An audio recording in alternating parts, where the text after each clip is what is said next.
at Willowdale, Millthorpe, and this is our garden of Roy and Rosemary Reid. We've been here for 26 years. We started with a bare paddock and we planted trees around the outside, and then I worked on a design of what I wanted to have in the garden, what key features I wanted, what trees I wanted, and then we worked around lots of old farm machinery because that's our background, or my husband's background is in farming, so that's how we've set up our garden. We like to have areas of rooms but also lots of open space, because when we came here we had 2 young children and we just wanted to have a lot of areas where they could kick a ball and hit a tennis ball and that sort of thing. The main features are probably built around the old machinery. We started the roundabout out the front and planted roses around an old combine, and then the combine has had various lots of just quick flowering, pots of colour just to give it a bit of colour through the summer, springtime.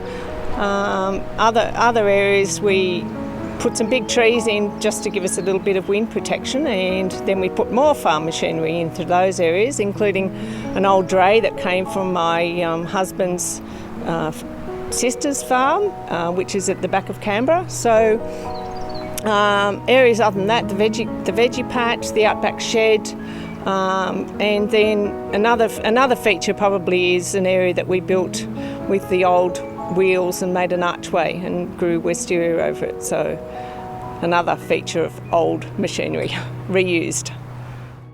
Well, this year I think the tulips have done really well. I have put tulips in pots for the first time. I'm not really a pot person. I actually have what I call a fairly water-wise garden, so I hardly water the veggie patch when we need to, but other than that don't really water.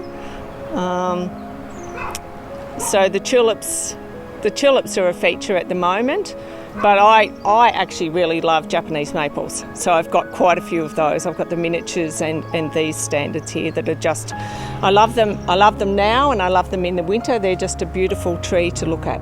So I have been in the garden ramble twice before. One was when the garden was very new, so it was just really trees and things that were a little bit newer. Lots of bulbs and lots of sort of colour like that. And then it was about 5 years after that, so it's been a few years. I've always enjoyed it actually. Last time we had someone here catering and that was a lot of fun. We had lots of people sitting around really enjoying the time in the garden, which I really enjoyed that too. I like talking to people.